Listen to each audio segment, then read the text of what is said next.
Pastor yaravuze ngo Elena White yari demonic, ntabwo yari afite ijambo ry'ukuri.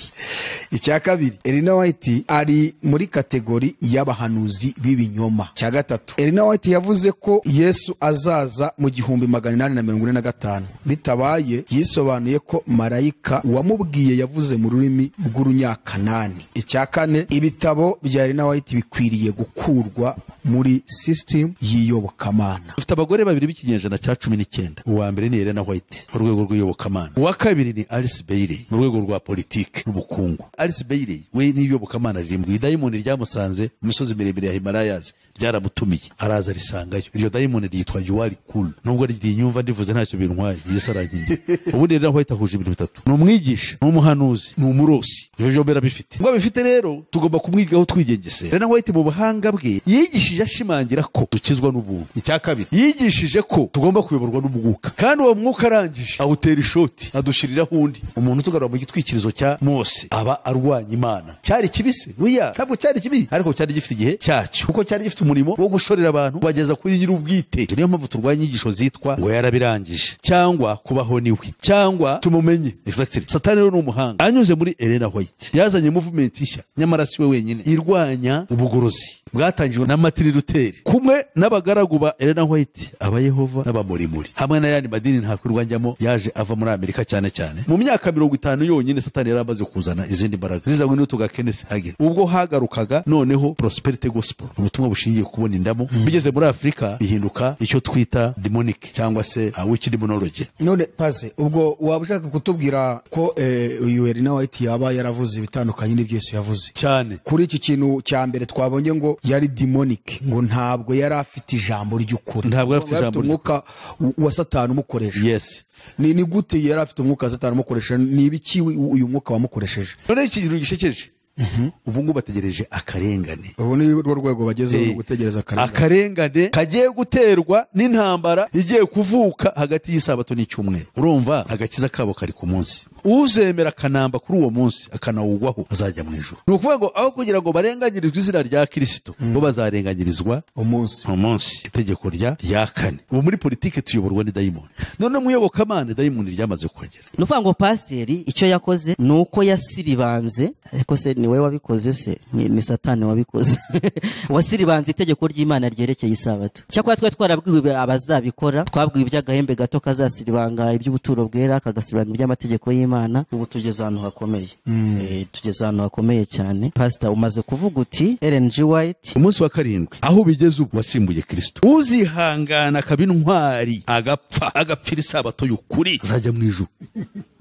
Ubwo ni jihadi rero, kuko gihe hari abantu bantuka bo mu badive, uzi ukuntu banyita, hariho n'abandi bamuje bakaba bandiga.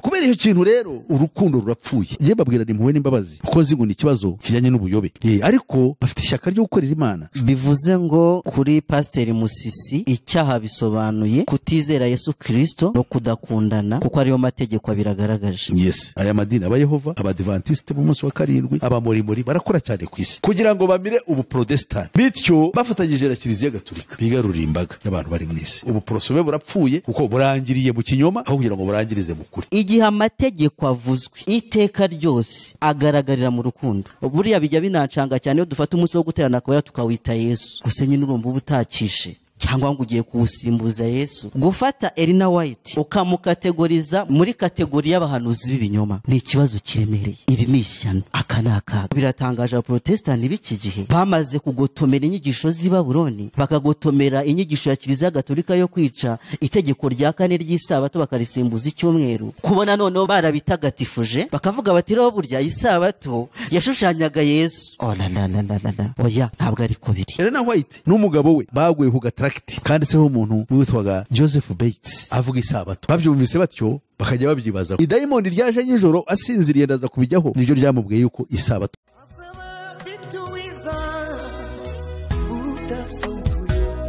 azaba afite ingororano yo guhema buri wese, guhana n'imirimo yakoreye hano ku isi.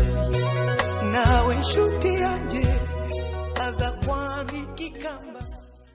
amahoro kuri wowe nshuti mwene data, kurikira ibiganiro bitambuka kuri Iron TV, ishakiro ry'ubutumwa bwiza bw'Imana. turagushimira umwanya mwiza ufata wawe ugakurikira ibiganiro tugenda tukugezaho. Turagusabira umugisha w'Imana no guhirwa muri byose mu byo ukora, kandi Imana iherekeza ijambo ryayo wumvira kuricano ku buzima bwawe kugira ngo irisohoze. Uyu munsi rero turagarutse mu kiganiro cyacu menya nibi hamwe na Pastor Musesi na Pastor Eric. Mwise pasiteri kuko byararangiye ari gukorana n'abapasiteri. Rero turabakiriye cyane kugira ngo basuhuze abadukurikiye, hanyuma twinjiye mu kiganiro cyacu ku nsanganyamatsiko twabateguriye uyu munsi. Katwakire Pastor Musesi kuko ari ufite mikrofone, abanze asuhuza abadukurikiye. Turabashuhuje mwese dutengereye kuri Ayaroni mwebwe bakuru uyu murimo. Nkaba mbashuhuje kandi mbashimira ubwitange bufite mu kwamamaza inkuru nziza, cyane cyane muri bino biganiro tuba dutambutsa. Twiringiye dashidikanya yuko hariho abazabyungukiramo mu rwego rw'umwuka, ariko nkabona no gushima Imana kubwa muvandimwe wacu Habyarimana Eric, nayo kubwo ubwitange bwe na kugira ngo aze tusangize abantu ubumenyi ibyo tuba tuganira, si mpaka ngo zango turwane, ariko no kugira ngo abantu bunguke. Aharaho ibyo byose agomba kuba hari ukuri ku ruhande rumwe cyangwa urundi. Bityo rero nkaba mushimira nawe ko adacogora kandi ntacika intege. Nkaba rero nanone nshuhuje abacu bose bari hirya no hino bavuga ururimi rw'ikinyarwanda, bari mu gihugu cyacu cy'u Rwanda, bari mu karere k'ibiyaga bigari, abari hirya no hino kuri uyu mugabane wacu wa Afurika, hakurya se y'amazi magari ku yindi migabane, n'abari mu birwa bya kure n'ibya bugufi bikicwe n'ayo mazi magari, bose turabashuhuje. Abavandimwe bacu rero dusangiye ururimi, turabakunda, Abarundi, Abanyamurenge, Abarwanda bo muri Kivu y'Amajyaruguru, Abarwanda muri Uganda, Abafumbi aribo Bafumbira n'Abahororo, ndetse n'abavandimwe tutibagiwe n'abacu muri Tanzania dusangiye ururimi, aribo bahana bahangaza. Murakoze rero, turabakunda kandi iririye ko turi kumwe. Imana yo mu ijuru ibahe umugisha. Murakoze, nanjye nshimiye Imana cyane ko nongeye kuboneka kuri iyi kamera ya Ayaroni TV. Nongeye gushimira mu buryo bw'umwihariko ubuyobozi bwa Ayaroni TV bwanyakiriye, maze kuba umusangwa no numva narahagiriye ibihe byiza. Imana ishimwe ku bwanyu kandi namwe murimo mukora, Uwiteka abamugisha. Ndashima kandi mu buryo bw'umwihariko pasiteri wemeye kunyakira nkamubaza ibibazo tukabiganiraho, ni iby'igiciro gikomeye cyane. Nagarutse rero, ariko ndashaka kubanza kuvanaho urujijo. Ndagira ngo mbanze nivuge, njyewe ndi Eric kandi ndabyemera ko mu Adventiste umunsi wa karindwi bikantera n'ishema, ariko kandi ndi hano nka Eric, ntabwo nkari nk'umuyobozi cyangwa se uhagarariye idini runaka ry'Abadventiste umunsi wa karindwi.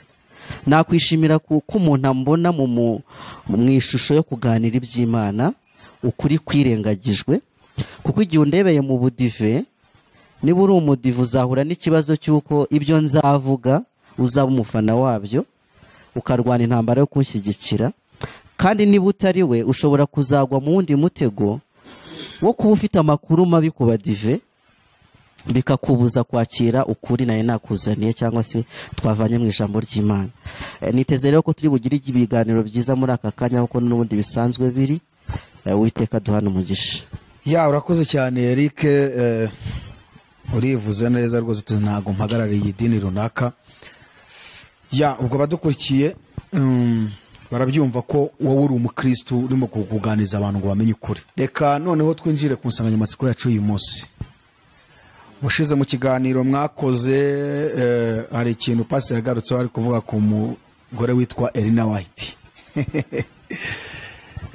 Ari kuvuga ku mateka ye, ariko noneho akaba hari bimwe mu birego Eric yigeze kuza, ari nacyo cyatumye aza kuri Ayaroni TV.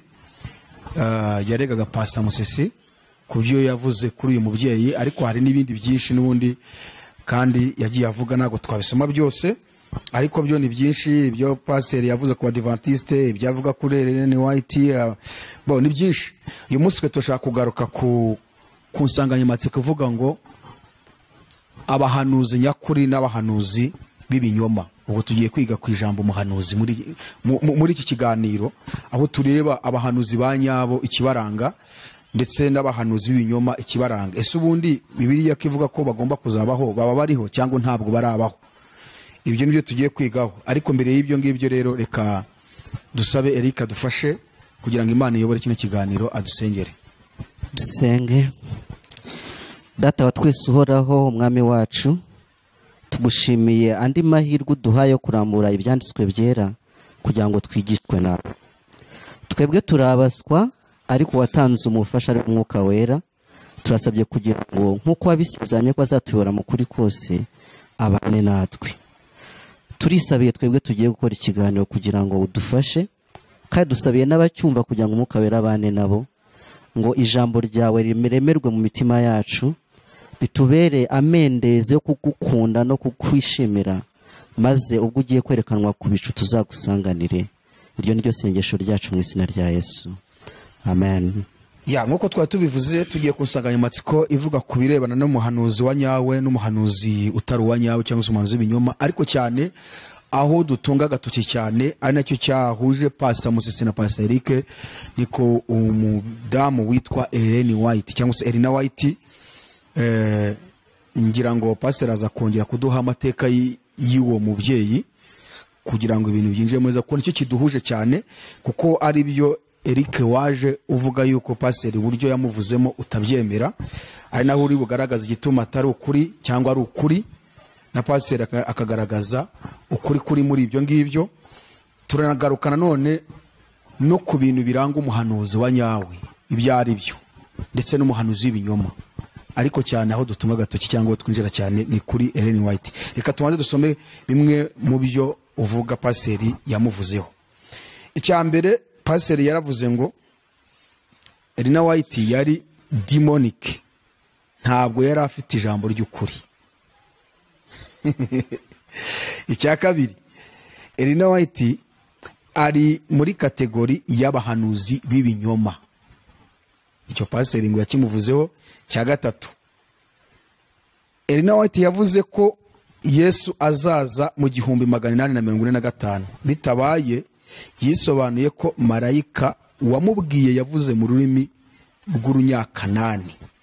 Icya kane, ibitabo bya Ellen White bikwiriye gukurwa muri system y'iyobokamana.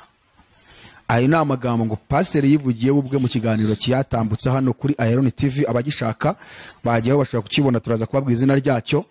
Ariko mu bintu byatumye Eric aza kuri cano ni ukuza guhinyuza cyangwa kunyomoza ibyo Pastor yavuze. Uyu munsi rero tugiye kugaruka kuri ibi bintu Pastor yavuze kuri Ellen White mu nsanganyamatsiko ivuga ngo abahanuzi nyakuri cyangwa se umuhanuzi nyakuri n'umuhanuzi w'ibinyoma. Reka twakire Eric nk'umuntu wajeje kwerekana ibyo Pastor yavuze bitari byo, atangira tubwira. Ese Eric, wowe ubundi ibi ngibi dusomye aha ngaha urabyemera ko ibyo Pastor yavuze ari ukuri cyangwa si ukuri? Nawe ubajije ikibazo wigiza nkana. Hari ibibazo nazanye nyine, harimo n'icyo ngicyo cya Ellen White, kandi nk'uko nabivuze biteye ubwoba. Kubona umuntu avuga ati Ellen G. White ni demonic, bivuze ngo akoreshwa n'abadayimoni mu ijambo rimwe. Nje nkibyumva bwa mbere nibutsa amagambo Yesu yavuzweho. Abafarisayo n'abigisha amategeko baramwitegereje bavuga bati uriya mugabo afite Beelzebuli, umutware w'abadayimoni. Numva mfite amatsiko yo kuganira na Pastor kuri iyi ngingo. Rwose ndanabashimira mbikuye ku mutima Iron TV ko mwanyakiriye ngo tuganire iki kintu. Mbese Ellen White kubera iki Pastor amuhamya nk'ukoreshwa n'abadayimoni, nk'uri muri kategori y'abanyabinyoma? Erega n'ibirego cyangwa se ibibazo byariyongereye. No mu biganiro byashize wumvise ko yagiye avugira izina kenshi, ndetse ikiganiro duherutsemo tuvuga ku isabato yageze ku mwanzuro utangaje cyane. Twatangiye tuvuga iby'isabato yo mu irema, mu mategeko 10 y'Imana, tuvuga uko Yesu Kristo yayitwayeho, uko asabira be kugira ngo bayikomeze. Hari isomo twasomye mu twirukanka muri Matayo 24. Pasiteri agiye gutanga umwanzuro, yatanze umwanzuro uteye ubwoba. Aravuga ati aba badive bo bari kubashuka, ahubwo ntabwo mwamenye byari byo. Iriya sabato ntabwo ari isabato, nta nubwo ari ya yindi yo mu mategeko 10, ahubwo isabato abadive bavuga niyo Elina White yeretswe. Kandi ngo yayeretswe amayerekwa yavanye kuri Ignatius Loyola, umuyobozi w'abajesuite, fondateur w'abajesuite. Urumva nacyo ni ikindi kintu kidasanzwe giteye n'ubwoba. Waranakimubajije utese ko barwanya abo bantu ni gute bakorana nabo, hari uko yabivuze. Ubwo rero ni ikintu cyo kuganiraho, kubera iki Elina White amufata gutyo, ni izihe ngingo ashingira bamuvuga yuko ari umuhanuzi w'ibinyoma. Ese umuhanuzi w'ibinyoma ameze ate? Nicyo ngicyo nshaka ko tuganiraho abantu bakamenya. Okay, mu bintu nifuza mera microphone Paseri wumvishe ibirego Eric ari mu kukurega kuri uyu mugore witwa Elina White. Kugira ngo ibintu byumvikane, kuko turaza kwinjira tureba ese abahanuzi nyakuri niki kibaranga, abahanuzi b'ibinyoma niki kibaranga. Urabanza kongera kudusesengurira amateka y'uyu mudamu, hanyuma tuyumve, nyuma tubone kwinjira. Wowe utwereke none ikigaragaza ko ari umuhanuzi w'ibinyoma, tubone twinjira no muri Bibiliya iduha ishusho y'ibyo yakoze ko ari ibinyoma cyangwa atari ibinyoma. Murakoze. Ngira ngo ahubwo aho kwibanda cyane ku mateka y'uko twaza tuyavuga, twakwibanda ku identification. Bibiliya itwereka ese umuhanuzi w'ibinyoma n'umuhanuzi w'ukuri ni uwuhe. Iyo dukurikije rero Bibiliya, hari iki twigisha ku byerekeye ubuhanuzi. Ni ukuvuga ngo iyo tugiye mu gutegeka kwa 2 igice cyaho cya 18 umurongo 20, ngo ariko umuhanuzi uzahangara kwihimbira ijambo ntamutegetse kuvuga, akarivuga mu izina ryanjye cyangwa akarivuga mu izina ry'izindi mana, uwo muhanuzi azapfa. 21. Kandi niwibaza uti tuzamenya dute ijambo Uwiteka atavuze? Umuhanuzi navuga mu izina ry'Uwiteka, hanyuma icyo yavuze ntikibe, ntigisohore, cyo kizaba kitavuzwe n'Uwiteka, kandi uwo muhanuzi azaba ahangaye kukihimbira, ntuzamutinye. Iyo ni kategori y'abahanuzi, kandi bariho bavuga ibintu byinshi ntibisohore uko bitavuye mu kanwa k'Uwiteka. Noneho tujye kureba indi kategori y'abahanuzi Bibiliya none tubwira, kandi nabo tukwiriye kwigengeseraho mu gihe dukurikira ibisimba bivuga ku bwa Eric, ku badivese n'umuhanuzi wabo. Ndavuga no ku bandi bose bakunze gufata cyangwa gushingira kuri fondation ubuhanuzi ngo ko yavuze ikintu kigasohora, kuko ibyo turabizi yuko n'abapfumu bacu b'Abanyarwanda batari abahanuzi b'Imana nabo bashobora kuvuga ikintu kigasohora. Ariko reka turebe nubwo gisohoye tugomba gutekereza impamvu gisohoye, kandi n'impamvu uwo muntu yaba umurosi cyangwa umuhanuzi cyangwa umupfumu mu gihe kivuze kikabaho, dukwiriye kukigenzuza na n'ubundi bwenge kugira ngo tumenye niba koko cyaravuye ku Uwiteka. Gutegeka kwa 2:13 umurongo wa 1. Icyo bategeka cyose mujye mukitondera kandi mucyumvire, ntimukacyongereho kandi ntimukakigabanyeho. None umurongo wa 2, muri mwe nihaboneka umuhanuzi cyangwa umurosi akakubwira ikimenyetso cyangwa igitangaza, icyo kimenyetso cyangwa icyo gitangaza kigasohora, icyo yakubwiye agira ati duhindukirire izindi mana izo utigeze kumenya tuzikorere. Noneho ntuzemera amagambo y'uwo muhanuzi cyangwa y'uwo murosi, kuko Uwiteka Imana yanyu izaba ibagerageza ngo imenye yuko mukundisha Uwiteka Imana yanyu imitima yanyu yose n'ubugingo bwanyu bwose. ahubwo mujye muyoborwa n'Uwiteka Imana yanyu, muyubahe, mwitondere amategeko yayo, muyumvire, muyikorere, kandi muyifatanyeho akaramata. Aha rero tumaze kumva iri sezerano rya kera ridusaba kugendera muri gahunda yaryo, kuko ni isezerano ryinonosoye rishingiye ku mategeko umuntu w'Imana Mose yaduhaye. Muri ayo mategeko mu kuyakurikiza twabaga dukurikije Uwiteka ari utufatanyeho nawe akaramata, kandi tuyoborwa nawe binyuze muri porogaramu y'amategeko. Naho tugiye kureba mu isezerano rishya umukundwa Pawulo, ko ari we ndeba, mu rwandiko yandikiye ab'i Galatiya, cyane cyane ko yaramaze kubasuzumamo icyago gikomeye cyari kimaze kubavukamo cyo kuyoba bakavuka urufatiro rw'ubutumwa bwiza bw'ubwami. Ku murongo waho Abagalatiya 5:16 aragira ati, ndavuga nti muyoborwe n'umwuka, kuko ari bwo mutazakora ibyo kamere irarikira. Amen. Aha rero kuri murongo wa 16 turashaka kureba porogaramu yacu y'iyobokamana ryacu rya Bibiliya igomba gushingira kuri principles ebyiri. Faze ya mbere y'isezerano rya kera igomba gushingira ku mategeko y'Uwiteka Nyiringabo yahaye Mose. Iryo sezerano rikaba umushorera utugeza ku gusoza k'umugambi w'Imana w'agakiza wabonekeye muri Kristo ubwo yazaga ku isi, akaduhindura abana b'Imana binyuze mu kumwizera. Noneho birikadusaba kugira ngo uwo Kristo twakiriye, kuko tutamwakiriye gusa nk'uko Mose yabahaye amategeko ngo bayagendereho, ahubwo twamwakiriye kugira ngo yinjire mu mitima yacu, Kristo ubwe ature mu mutima w'umunyabyaha, aba ari umubera umwungeri, amuyobore. Niyo rero ubundi Kristo mu yandi magambo niwe mwuka wera. Birisobanura neza ngo nuko rero uwo mwami niwe mwuka utura muri twe. Iyo tuyoboye rero nicyo kimwe no kuyoborwa n'Imana hariya mu isezerano rya kera. Aha rero icyo nshaka kuvuga ni ugusasira. Icyo nshaka kuvuga umuhanuzi w'ibinyoma rero utandukana n'izi principles zombi, noneho nk'abakristo utandukanya no kuyoborwa n'umwuka wera w'Imana, tumwita umuhanuzi w'ibinyoma. Kubera iki? Atuvanye ku rufatiro rwadushiriweho. Urwo rufatiro nirwo Abagalatiya bari baguyemo. Pawulo arabandikira muri urwandiko rwe, noneho dusubiye inyuma iyo turebye umurongo wa 6 aravuga ngo, ndatangazwa n'uko mwimuye vuba mutyo mukareka wabahamagariye guhabwa ubuntu bwa Kristo mukajya ku bundi butumwa.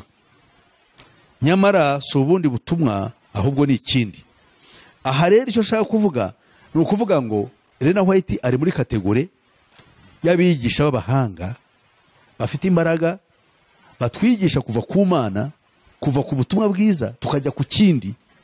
Noneho akaba izo nyigisho cye akazikomeresha ibitangaza n'ibimenyetso. Kubera iki? Kuko Ellen White mu byo yavuze hari ibirimo gusohora, harimo n'ibyasohoye, harimo n'ibizasohora. Yewe byonzi umwuka nyereka, kuko biriya tubwira ngo kandi uwo mwuka azabwira n'ibyenda kuba, kandi bizaba byinshi cyane bizayobya abantu abakurikiye Ellen White, harimo n'ibimenyetso bizasohora. Ariko icy'ingenzi tureba ni uko yatuvanye ku rufatiro rw'ubutumwa bwiza, kandi n'abatuvuye ku rufatiro rw'ubutumwa bwiza twagiye ku kindi, kandi icyo kindi twagiyeho ni iyindi Mana. Ntabwo tuyobowe n'umwuka wera, tuyobowe n'ikindi.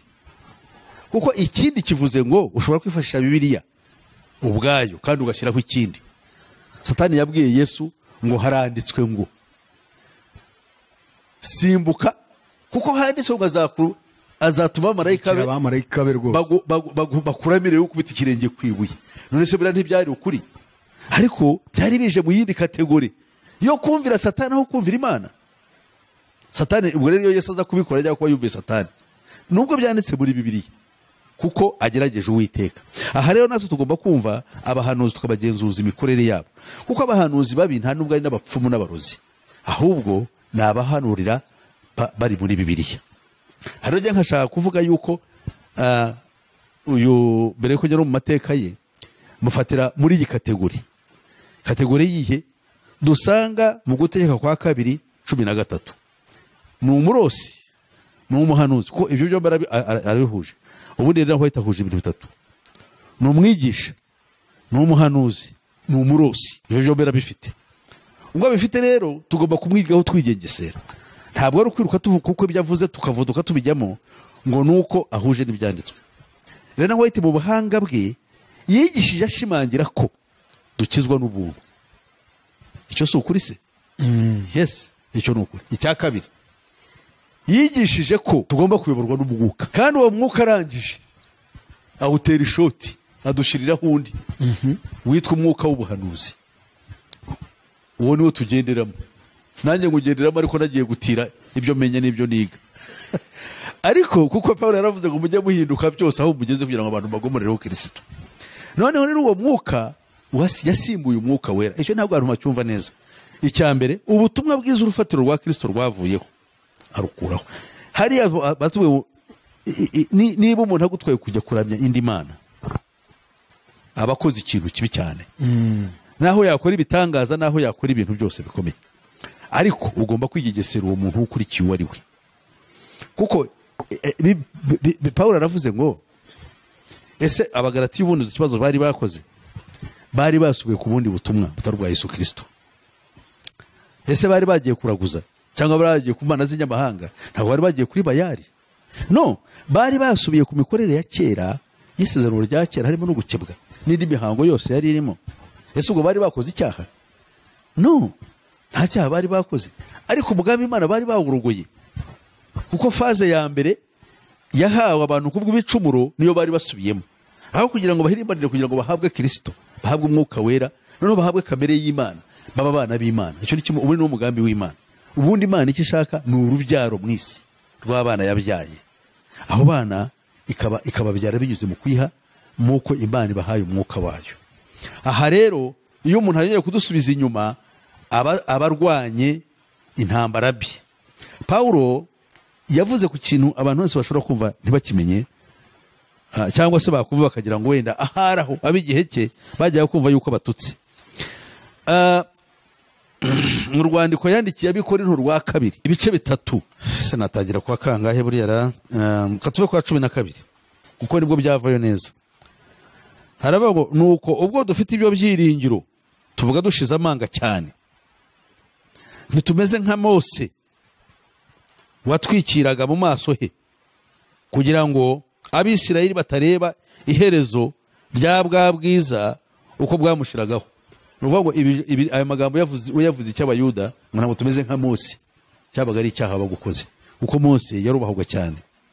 Ariko isezerano rishya ririmo abisezerano rishya bagombaga kumva Mose bakamushyira muri kategori akwiriye, so ko bamusuzugura, ariko bakamujyanya n'igipimo cye cyo yagomba kugarukiraho. 14 ngo ariko imitima yabo yarahumye abona Abisirayeli, ndetse kugeza na n'ubu na bugingo n'ubu iyo isezerano rya kera risomwa, cya gitwikirizo kiba gitwikiriye imitima yabo, ntibamenye ko cyakuweho na Kristo. Urumva, umuntu tugarura mu gitwikirizo cya Mose aba arwanya Imana. Igitwikirizo cyari kibise, wiya ntabwo cyari kibi, ariko cyari gifite igihe cyacyo, kuko cyari gifite umurimo wo gushorera abantu kubageza kuri nyir'ubwite ari we Kristo. Noneho akavuga ati murongo 15, Pawulo arongera kubwira Abagalatiya ikibazo Abayuda bafite ari bo Bisirayeli muri rusange, ngo ahubwo kugeza na n'ubu ibya Mose iyo bisomwa, iyo nyegamo ihora ku mitima yabo. Nyegamo urayizi? Nyegamo mu Kinyarwanda ni rido. Rido kavuge ko rwo rurimi rw'abasirimu mu irido niyo nyegamo. Nuvuga ngo iyo nyegamo iba ihora iri ku mitima yabo. Nuvuga ngo irakingirije bashobora kureba, ntabwo bashobora kubona to. Namwe niyo mpamvu dukora amarido mu nzu ngo natarebe biri imbere. Okay, 16 nyamara iyo umuntu ahindukiririye umwami, iyo nyegamo ikurwaho. Satani arashaka kugira ngo abantu bahore kuri rido rivaho akabona noza, akabona umwami neza. Abantu bacu ndavuga ariko Eric we yabavuyemo. Abari abafite ikibazo cy'inyegamo. Iyo nyegamo rero kwirwanaho n'induru yandagwa, ariko nabyo bitubwira neza niba yarabavuyemo. Oya nyine pandu yukuye. Noneho ubwo turagiye. Iyo nyegamo nyamara iyo nyegamo umuntu yahindukiriye umwami, iyo nyegamo ikurwaho. 17 kuko nuko rero umwami niwe mwuka, kandi aho umwuka w'umwami ari niho haba umudendezo. Kagani ubona agarukira aho ngaho uvuga ngo aho umwami wacu ari niho haba umudendezo, kandi uwo mudendezo tuvuga bamwe barawitwaza bagakora ibyaha. Pawulo mu rwandiko yandikiye Abaroma ibyo yarabirwanyije. Niyo mpamvu turwanya inyigisho zitwa ngo yarabirangije cyangwa kubaho niwe cyangwa tumumenye. Exactly, abo tumenye n'abanye nab'igihe kirekire njya kubatata ngo niba umudendezo wacu ukuntu bawinjiyemo bavuga ngo bavuye mu kidivi. Abantu benshi barabakira ariko boretse imbaga, kuko bihaye umudendezo wa Kristo to abuse, icyongereza niko babivuga, kugira ati kutesha agaciro. Yes, ubwo rero tukaba tuvuga ngo ibyo si byo. Mu mudendezo wa Kristo twebwe duhabwa ubuntu butuma dutinya icyaha, tugakorana ubwoba bwo mu mutima butuma tudakora icyaha. Niba utubuza se ntabwo ari amategeko. Pawulo yarabyive mu rwandiko yandikiye Abaroma ngo ni icyatubujije ibyo. Gusa ari amategeko, ntabwo amategeko ashobora kutubuza gukora icyaha, ahubwo umwuka twahawe niwe utubuza rero gukora icyaha. Satani rero ni umuhanga, anyuze muri Ellen White yazanye movement ishya, nyamara si we wenyine, irwanya ubugorozi bwatangijwe na Luther King, na Martin Luther, wagombaga kuzana ubugorozi kugira ngo icyo imyaka 1200 yari ishize y'umwijima w'icuraburindi Kiliziya Gatolika yaturoshyemo, kuko riyo yasimbuye itorero ry'intumwa, kugira ngo mu Giswahili bakiza kwepukana nayo, kugira ngo tutandukane nabyo, ahubwo bazana ikindi kintu kumwe n'abagaragu ba Ellen White, abayehova n'abamorimuri hamwe n'ayandi madini ntakwirwanjyamo yaje ava muri Amerika cyane cyane, byatumye abantu batangira gucanganyikirwa. Ubu tufite imbaraga zikomeye cyane. Umuntu yarambwiye mu Burayi abamorimuri barakora umurimo ukomeye, bajya mva nzukunzu bigisha abantu ngo batware mu madini yabo, kandi amadini yandasigaye kuko yamaze kugwa, abangaba nibo batera imbere. Aya madini, abayehova, abadivantiste b'umunsi wa karindwi, abamorimuri barakora cyane ku isi kugira ngo bamire ubu protestant uko bwari bwaje n'icyari kigamije gukora, bityo bafatanyije na Kiliziya Gatolika bigarurira imbaga y'abantu bari mu isi. Ubu porosome burapfuye kuko burangiriye mu kinyoma aho kugira ngo burangirize mu kuri. Ubu poroso bwa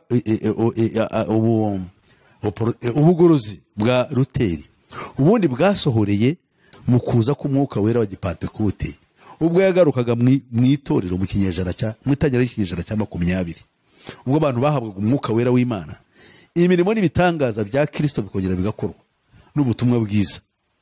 Noneho bikagera mu myaka 50 yonyine Satani yaramaze kuzana izindi mbaraga zizanywe n'utuga Kenneth Hagin, ubwo hagarukaga noneho prosperity gospel, ubutumwa bushingiye kubona indamo, bigeze muri Afrika bihinduka icyo twita demonic cyangwa se witch demonology. Ibyo twabizigaho kwabyo mu gihe twigisha abantu bacu tubona abapantekote kugira ngo bamenye icyago n'ishyano twagushije. Noneho cya kindi Imana yarizanye kiba kirapfuye. Gahunda yacu rero ikwiriye gusubira ku rufatiro nyarwo ubutumwa bwiza. Ubu twagomba gusubira ku rufatiro rw'intumwa n'abahanuzi. Urufatiro rw'intumwa n'abahanuzi ni Kristo. Utegeka kwa 2:18-15 haravuga ngo Uwiteka Imana yawe izabahagurukiriza umuhanuzi umeze nkanjye, ukomotse hagati muri mwe, muri bene wanyu azaba ariwe mwumvira. Uwo ni Mose umeze nkanjye. Aravuga nde? Aravuga Kristo. Niyo mpamvu abayuda bari abahanga babonye Yohana Batista batubwire uri Kristo, ati sindiwe. Ese uri wa muhanuzi? Bo bari bazi yuko ari ibintu bibiri bitandukanye kandi ari ikintu kimwe.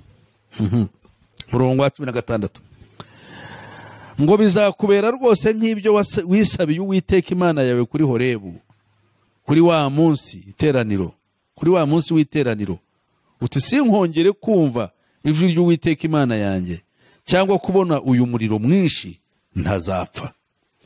Ubwo ngubwo ni igihe Imana yaza ikavugira mu bicu n'umwijima w'icuraburindi, Abisirayeli bagahunga bakavuga ati Mose, twebwe turahunze, ntabwo dushaka kuvuga n'iriya Mana yawe tudapfa, wowe genda bari uvuga nayo uze kuza kutubwira ibyayo. Uwiteka yongera kubibutsa ibyo bintu. Mose anyuze mu kanwa ka Mose arababwira ati ku murongo wa 17, Uwiteka arambwira ati ibyo bavuze babivuze neza. Nzabahagurukiriza umuhanuzi umeze nkawe ukomotse muri bene wabo. Nzashyira amagambo yanjye mu kanwa ke, ajya ababwira ibyo mutegetse byose. Kandi utazumvira amagambo yanjye, uwo muhanuzi azavuga mu izina ryanjye, nzabimuhora. Ni ukuvuga rero Yesu niwe kanwa k'Uwiteka kateguriye abantu bose. Ibyo yavuze utazabikurikiza azacirwaho iteka. None pase ubwo waba ushaka kutubwira ko uyu Elina White yaba yaravuze ibitandukanye n'ibyo Yesu yavuze Cyane. kuri iki kintu cya mbere twabonye ngo yari demonic, ngo ntabwo yari afite ijambo ry'ukuri, Ntabwo yari afite ijambo umwuka wa Satani umukoresha. Yes. Ni gute yari afite umwuka wa Satani umukoresha? Ni ibiki uyu mwuka wamukoresheje? Kandi nkubwiye yuko yatuvanye ku rufatiro rw'ubutumwa bwiza akadushyira ku kindi. Ikindi ni ikihugu, Ikindi imyizerere yazanye ishingiye gusa noneho kugakiza. Nubwo avuga Yesu nk'umukiza, ariko principally base yo kugaragara k'umuntu n'umukristo, aho kugira ngo agaragazwe n'umwuka wera, agomba kugaragazwa n'amategeko nk'ikimenyetso. Ku buryo no Isabato, kuko niyo bavuga amategeko bavuga Isabato, ni nayo bitiriwe. Noneho yakoze ishyano mwaka w'1855, abandi bavuga mu 860, yo guhindura izina abantu kugira ngo bamenyere ku izina rya Kristo, bakabira ku izina ry'umunsi Abadiventiste b'umunsi wa karindwi. Adventism bivuze gutegereza. Noneho bakaba bategereje umunsi ariko bitirirwa umunsi wa kangahe? Wa karindwi. Noneho iki kintu gishekeje, ubu ngubu bategereje akarengane. ubu ni rwo rwego bagezeho no gutegereza akarengane kagiye guterwa n'intambara igiye kuvuka hagati y'Isabato n'icyumweru. Urumva agakiza kabo kari ku munsi. Uzemera kanamba kuri uwo munsi akanawugwaho azajya mu ijuru. Ibyo bintu urumva yuko bifasha indi ntera kandi bibabaje. Ni ukuvuga ngo aho kugira ngo barenganyirizwe izina rya Kristo, kuko niryo tuzarenganyirizwa, bo bazarenganyirizwa umunsi itegeko rya kane, kuko barihaye icyubahiro kivuga ngo niho twibukiriremwa. Noneho rero cyo ubwo sigiye no kujya ndaza kugera kuri cya kibazo kivuga ngo wese kuki Pastor Musisira yakoze ishyano akavuga ngo Isabato abadive bagenderaho ntabwo ari yo muri Bibiliya. Aho nujya kuza kubisobanura neza. Noneho rero aho bimaze kugendekera bityo, niho tuza kureba idayimoni icyo ryakoze. Dufite abagore babiri b'ikinyejana cya 19. Uwa mbere ni Elena White mu rwego rw'iyobokamana. Uwa kabiri ni Alice Bailey mu rwego rwa politike n'ubukungu. Ibyo bintu byombi, ariko Alice Bailey we n'iyobokamana ririmo, ariko ntiyibanze, ntiyagiye mu gikristo ngo aba aricyo yinjiramo. Satani yamukoreshejwe, idayimoni ryamusanze mu misozi miremire ya Himalayas, ryaramutumiye araza risangayo. Iryo dayimoni ryitwa Yuwari Kul. Nubwo rinyumva ndivuze ntacyo bintwaye, Yesu aragiye. Iryo dayimoni rimwigisha kugira ngo ryamuhaye ubwenge. Yanditse ibitabo 25, 19 kuri byo ni dictatorship, niyo ryadiktaga. Uzi yuko ibyo bitabo byanditse niryo runigenderaho. Ubu muri politike tuyoborwa ni dayimoni. None muyobokamana dayimoni ryamaze kuhagera. Cyakora we yakoresheje idini ryitwa theosophy, niyo dini ubu ngubu bagenderamo abayobora isi. Yes. Iryo ryitwa ngo iki se? Iryo dini ryitwa theosophy, ubumenyi bw'Imana cyangwa ubwenge bw'Imana. Noneho rero niyo mpamvu abantu benshi bakurikiye abagore badutse mu kinyejana cya 19. Mu kinyejana cya 19 bayobeje abantu. Bose nabaje kuyobya. Ariko bakaba barabajijwe n'umugore witwaga Helena Petrovna Blavatsky w'Umurusiyakazi. Uwo nguwo niwe shyano ryabaje kuzana ibyo bintu. Noneho ibyo bintu ahangaha witonde, iyobokamana nyaryo rishingira ku gitsina gabo, ntabwo rishingira ku gitsina gore. Akantu bakumve. Abo bagore kimwe n'abandi bagore bitwa the Fox Sisters nabo uko ari babiri, uko ari batanu. Abagore bari ya Fox Sisters bari babiri, shiraho Blavatsky wa gatatu, Elena White wa kane na Alice Bailey wa gatatu. Bakoze impinduka zikomeye cyane mu iyobokamana muri politike mpuzamahanga, ku buryo ubu ngubu tujishe tudashobora kugira tugeraho, ariko muri Kristo Yesu tuzatsinda. Hanyuma ubwo ukaba utubwira uti Elina White turamusanga muri uko gutegeka kwa 2:13. Yes, niyo kategori ari. Niyo kategori abarizwamo. Yes, mu bahanuzi b'ibinyoma n'abarosi, ko ni umwigisha, ni umurosi, ni n'umuhanuzi. None yananditse ibyo yigisha. Turaza kugaruka ku bitabo byo wavuze ngo bikwiye gukurwa aho ngaho ibyo tutatwahagera. Ibyo biraza kuza muri kategori. Ubwo tugiye go Eric wumvisha ahantu Pastor Musese ari gushyira cyangwa ari gukarisa. Ni muri hano igice cya 13 iki gice ndagisomye numva kinteye ubwoba. Uzi ko aya magambo numvisha nteye ubwoba. Ni kuvuga ngo hari umuntu ushobora guhanura mu izina ry'Uwiteka bigasohora, kandi ibyo ahanuye bisohoye ari ukuyobya abantu ngo bave ku Uwiteka. Deka Eric nawe agira icyo abivugaho kuri iyi kategori umushyizemo. Ndabigira ngo mbaze ubu tugeze ahantu hakomeye. Tugeze ahantu hakomeye cyane. Pastor umaze kuvuga uti Ellen G. White yigishije ubuntu. Wavuze ko yigishije kuyoborwa n'umwuka. Wavuze ko ibyo yahanuye byasohoye. Urumva ko aho nta kibazo. Icyakora ugera ko yitwaje kuyoborwa n'umwuka asubizaho igitwikirizo. Jari ujye ukurikira neza ariko. Kuko isomo rya 13 nta kibazo, ndisizi naho yaribonyeho n'ikibazo, ariko rigaragaza yuko ariko reka ndisome nanone. Risubire muri somero. Icyo mbategeka cyose mu cyitondere mu cyumvire, ntimukacyongereho, ntimukakigabanyeho. Muri mwe nihaboneka umuhanuzi cyangwa umurozi akakubwira ikimenyetso cyangwa igitangaza, icyo kimenyetso cyangwa icyo gitangaza kigasohora, icyo yakubwiye agira ati duhindukire izindi mana izo utigeze kumenya tuzikorere. Hano harimo keywords ebyiri. Icya mbere ni uko hari ubutumwa ubw'uyu muhanuzi no gusohora kwabwo. Ikibazo nibwira ko atari ugusohora k'ubuhanuzi. Ikibazo ahubwo ni ubutumwa, kuko ubutumwa buravuze ngo uno muhanuzi yavuze ngo duhindukirire izindi mana izo utigeze kumenya. None pasteri ntarakomeza ariko uhita unsubiza umwanya. Elina White nyine baravuze ni nacyo akubajije ati ese ari muri no kategori yo guteka kwa 2 igice cya 13 yabwirije ubutumwa bwo guhindukirira izindi mana. Yego. Arakoze Eric abaje ikibazo cyiza. No guhindukira izindi mana, ariko se ni muhe buryo? Uburyo bwo kumvira Satani mwanya wo kumvira Imana. Jewe nazanye urugero rwa Kristo. Satani aramubwira ngo haranditswe ngo simbuka, kuko handitswe ngo azakuriza abamarayika bakurambire kugira ngo utazakubita ikirenge cyawe kwibuye. Ese iyo biri muri Bibiliya? Ese ntibivugwa kuri Kristo? Yego. Kuki sari ibya Satani? Nuko birimo kugira gute? Haje mu kintu cyo kuvuga ngo kugerageza Uwiteka. Niyo mpamvu Yesu yamubwiye ngo haranditswe ngo ntukagerageza Uwiteka Imana yawe. Urumva Satani Yesu amutsindisha ikindi cyanditswe, ariko ntahakanye yuko kira itari ukuri.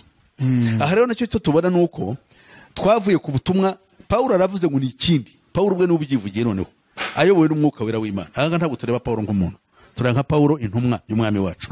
Waravuze ati cyo ni ikindi, ntabwo kiri ubutumwa bwiza, kuko ubutumwa bwiza twahawe buhatandukanye naho n'amabwiriza tuvuge n'amategeko n'amateka y'Imana yacu ya Isirayeli yahaye Mose. Aha ngaha turabona ko ari kibaye ikindi. Kuki kibaye ikindi se? Ntabwo kijyanye n'umugambi w'Imana, kirarogoye umugambi w'Imana. Ubundi umugambi w'Imana ni Kristo, nkuko yabibwiye Mose tubibonye. Imana yabwiye Mose ngo zabahagurukiriza undi muhanuzi, utazovira uwo muhanuzi ibizava mu kanwa kazakurwe mu bwoko bwe. Birumvikana rero yuko ikintu cyose gishaka kutuvana kuri rwa rufatiro Kristo yaduhaye, aribwo Paulo ubutumwa yahawe, tuvuga yuko cyari ikindi. Ubwo ni izindi mana, kuko ari Imana ubwayo ntabwo yakora icyo cyaha cyo guhakana umwana wayo kandi ari yamuhamije. None ubwo biba bibabaye ngo ni izindi mana ututigeze kumenya twebwe nk'abantu b'Imana, kuko ikirogoye umugambi w'Imana, kirogoye ibyo Mose yavuze ubwe, avuga ati zabahagurukiza undi muhanuzi. Araje turamuhakanye kandi tugarutse ku bindi. Uwo ni izindi mana zimwe zituzanira iyo mikorere. Ya pastor arakoze ku bisobanuro biruseho ampaye. Ubwo bivuze ngo ikibazo pastor afitanye na Ellen G. White pasiteri iteka ryose yasomye Mose abasubiye ku mategeko, ndumva yaduhaye n'isomo ryo amategeko nanjye ndiboneye mu rwa kabiri rw'Abakorinto igice cya 3 ryavuze Mose, yanabigarutsemo, yanavuze n'isabato. Ubwo turasubira muri bya byigisho byo hirya n'umuntu mwize mwigishije ubushize. Ndagira ngo mfashe abadukurikiye. Icyambere nuko bari bakwiye gusubira muri ibyo byisho bakareba icyo twavuze ku mategeko n'ubuntu. Ikintu twemeranijwe na pasiteri nuko twakijwe n'ubuntu kubwo kwizera, ntabwo icyo turi bugitindeho. Ikindi kintu twemeranijwe nuko abari mu buntu bwa Kristo, yego, bayoborwa n'umwuka wera, kandi umwuka wera yerera imbuto muri bo. Imbuto iruta izindi ni urukundo, izindi ni ukugira neza, kwihangana, gukiranukira Imana, n'ibindi tuzabisoma. Ni ingingo zigera ku 9 mu Bagalatiya igice cya 5 umurongo wa 22. Pasiteri twagarutse ku ngingo y'amategeko nk'ikimenyetso cyo gukiranuka, tuyagarukaho. Pasiteri twemeranya ko amategeko 9 agenga abari mu buntu bwa Kristo. Mwihangane nyasubiremo, ntabwo bitwara umunota. Itegeko rya mbere, ntukagire izindi mana mu maso yanjye. Pasiteri aravuga ati ntabwo abari mu ngoma ya Kristo bakwiye kugira izindi mana. Itegeko rya kabiri, ntukiremere igishushanyo kibajwe. Pasiteri ndetse ararifuhira cyane, avuga ati abantu bakwiye kugaruka kuri iri tegeko kubera yuko hari itsinda ry'abantu, idini Gatolika ryarisiribanza. Ayo ni amagambo pasiteri yavuze, icyo nacyo tukacyemeranya. Itegeko rya gatatu, ntukavugire ubusa izina ry'Uwiteka Imana yawe, rikwiye kubahwa. Arabyemera pasiteri. Itegeko rya 4 turarisimbuka. Itegeko rya 5, wubahe so na nyoko, arabyemera.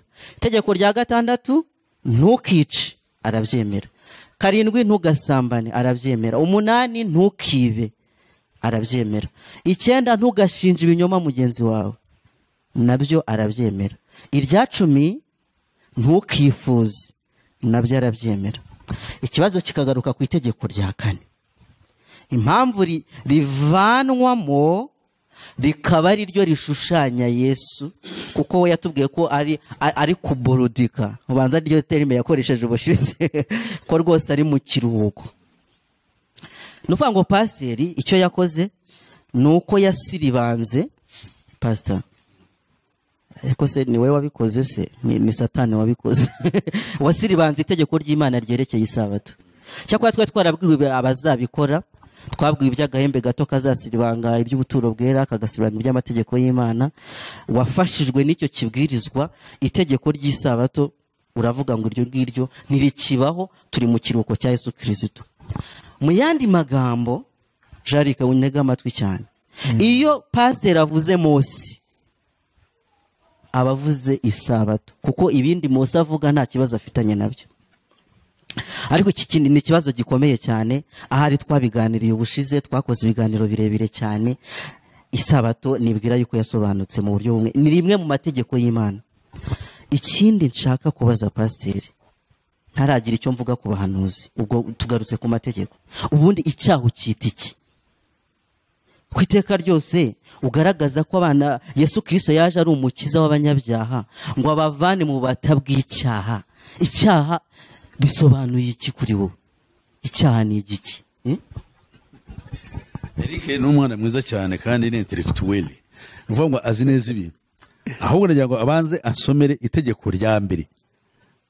Muri ko imvura cyane kuko turareba icyaha. Icyaha rero abantu bakajya bagikirisha. Icyaha tugiye kureba abanzure itegeko rya mbere. Ariko pasiteri tukira kiturebera, hari ikintu ushaka kushimangira kuko Eric yakunze kukigarakaho cyane. Kuri aya mategeko nk'icyenda uratubwira uburyo uyemera tuyakurikiza. Yes. Kuko kugira ngo uvuge aha ngaha ubanza kujya mu mizi y'ikintu.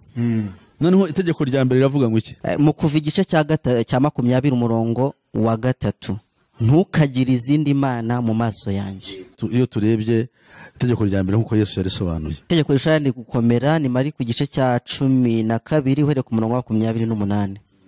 haravuga ngo ni umwe mu banditsi yumvise bajya impaka amenya yuko abashubije neza aramwegera amubaza ati mbese itegeko ry'imbere muri yose ni irihe?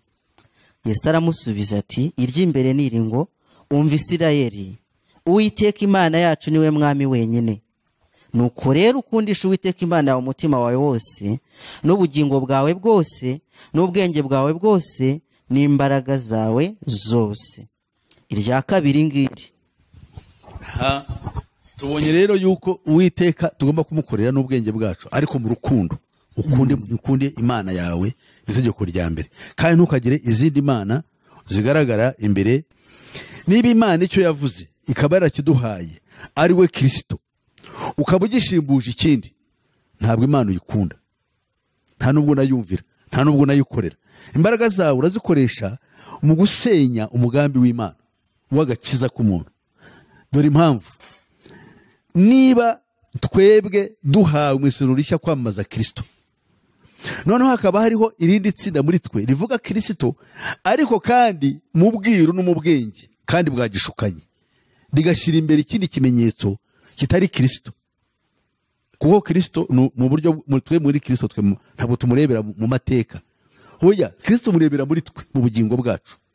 Nugasanga turamamaza ikindi kitari Kristo, yuko abantu bamwakira tukamamaza ikindi tukagiha icyubahiro. Ndetse aho bigeze mu bihe by'imperuka hakaba hariho akaduruvayo kavuze ngo Laudato Si, umugambi wa Papa ukubiye mu nyandiko ndende yo gushyikira ibidukikije, ikigamije gushyiraho kuzana dimanche icyumweru. None iyo cyumweru abantu bakabitegurira kugisigiraho ubuzima. Ndetse hakaba ari ubuhanuzi buvuga ngo hazaza imvura y'itumba cyangwa y'umuhindo, ariko ni y'itumba, ari wo mwuka wera uzamanukira abizera uwo munsi kugira ngo bahangane n'ikimenyetso. Ko baravuga ko ikimenyetso cyabo ni Sabato, ariko ikimenyetso cy'inyamaswa ni dimanche. Ariko ubu ntabwo cyari cyaba ikimenyetso, sinzi impamvu itari ikimenyetso uyu munsi kandi abantu ari basengeraho, ahubwo kizaba ikimenyetso umunsi dimanche yabaye itegeko kugira ngo abantu bayisengereho. Nangwa icyumweru, mvuze dimanche kuko niyo mivugire bakunze gukoresha icyumweru, icyo gihe kibaye ikimenyetso. Ubwo rero hazaba hadutse intambara ikomeye cyane, nayo intambara izasohorera ko hagati y'iyo minsi yombi yo gusengeraho. Noneho ukibaza uti se bano bantu baramamaza Kristo cyangwa baramamaza isabato nk'inzira y'agakiza? Kandi none bakamamaza yuko ikimenyetso cy'inyamaswa umunsi wa Kristo yazukiyeho, ari nawo umwuka yamanukiyeho, ari nawo intumwa n'abigishwa ba mbere bateraniragaho kugira ngo bibuke umukiza. Noneho ubaye umunsi w'urupfu. Byumvikane yuko jyewe ntemera yuko isabato yanjye atari icyumweru, kuko ntabwo yigeze ushyirwaho n'umuntu wari we wese. Icyakora abigishwa ba mbere n'intumwa bajyaga bawuteraniraho bibuka Kristo. Noneho uwo munsi Kiliziya, kuko byose ari Satani ubikora, niyo mpamvu nabwo byombi Satani arabikontorora, binyuze mu mwami. Ntabwo byakozwe n'iyobokamana, byakozwe n'umutware Constantino, awuhindura ikiruhuko, kuko ikiruhuko gitangwa na leta, ntabwo gitangwa n'abantu. Noneho agishyizeho mu rwego rwo kubaha Imana nk'uko yabyise, byo kandi kubitindaho, kuko buriya hari n'abamwita ngo ni umutagatifu, nawe burya hari abamufata nk'umutagatifu. Biza kurangira uwo munsi ubaye ikiruhuko, ariko bikaba bisimbura ikiruhuko cyacu ari we Kristo. Aba rero aho baziye, ariko ntabwo ari aba baje ejo bundi, buriya batangiye mu kinyejana cya mbere. Tubisanga mu byakozwe n'intumwa igice cyaho cya 15. Impaka zabereye iyo ngiyo za Antiyokiya, izo mpaka ziramanuka zigera ni Yerusalemu mu ntumwa, urubanza rucibwa n'umwuka wera ubwe afatanyije n'intumwa zariho icyo gihe, yuko ibintu bijyanye n'amategeko byose muri rusange harimo n'isabato bya Mose yahawe ngo bihora byigishwa mu masinagogi, ngo uko isabato itashye. Twebwe duhabwa kwizera umukiza gusa, hariho n'ibyo twahawe kwirinda gukora ibyo byose bishaka kujyamo, kuko n'ibyo abanyamahanga cyane cyane bagaragaragaho kuko kurabya ibigirwamana. Abushize mwari mwabitubwiye. Yes. Noneho rero ngewe nkavuga ngo itegeko rya mbere ubwaryo riba rikubiswe hasi rugikubita, kuko Imana uyigomeye. Yesu yaravuze, dusomere hariya muri Yohana mbere yuko nk'umuganuza 6:27. maze utusubize ikibazo nakubajije kabanze nsubira nyuma mbere yuko usubize Eric mikoro.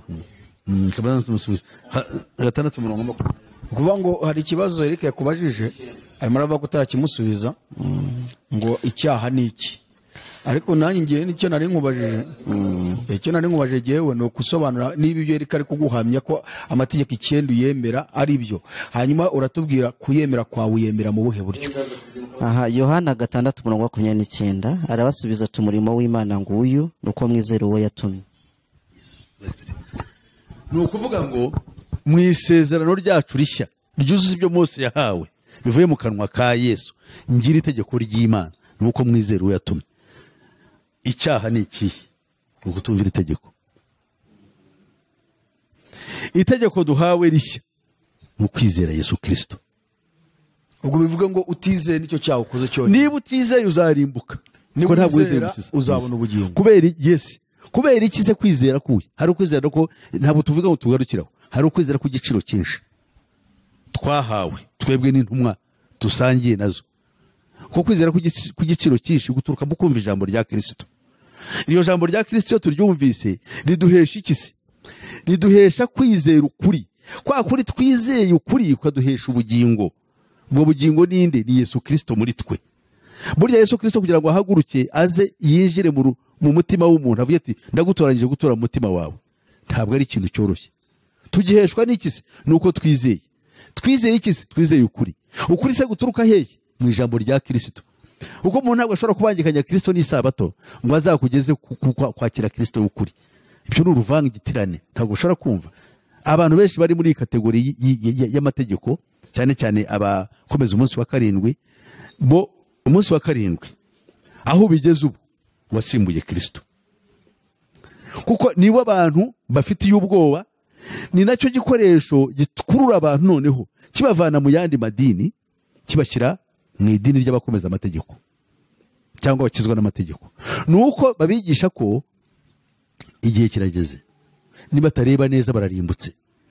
Kuko umuntu uza mu gihe dimanche yabaye itegeko, kuko ubu ntabwo ryari ryabo, uzayikurikiza azaba ashyiriho ikimenyetso cy'iki kinyamaswa. Uzihangana akaba intwari agapfira isabato y'ukuri azajya mu ijuru. Ubwo ni jihadi rero. Buriya nicyo nivuze, ageze kumbwira ngo nakoze ishyano, navuze ngo bafite umwuka wande wa kisira wa jihadiste, ariko nayo niyo uko you are going to die. Uko buriya mu jihadiste arakubwira ngo jewe ndapfira Allah, icyo yavuze ngomba kugipfira. Yagipfiriye rero baravuga ati nupfa umunsi uzahabwa abakobwa 7 beza b'inkumi ubabera umugore, kandi babera umugabo bakubera abagore, kandi imigezi y'inzoga nziza izagitemba imbere yawe, ujye udaha n'uruguho rwawe winywera. Ibi ni amahano turimo. Noneho niba bajya gusanga ugasanga haje ikibazo gikomeye cyane. Iyo tuvuga Yesu Kristo muri kino gihe cy'imperuka, tugomba kumwamamaza kurushaho. Ariyo tubwira bari mu isi. Noneho nabo tumubangikanya n'ikintu icyo ari cyo cyose. Iyo tumubangikanyije tuba tumupfobeje. Kandi ratubwiye ngo iriyo tegeko duhaye ukwizera uwo yatumye. Tegeko rya 2 turisanga umbabarire kukoresha ariko ntacyo. Katurebe hariya muri Yohana 12:34.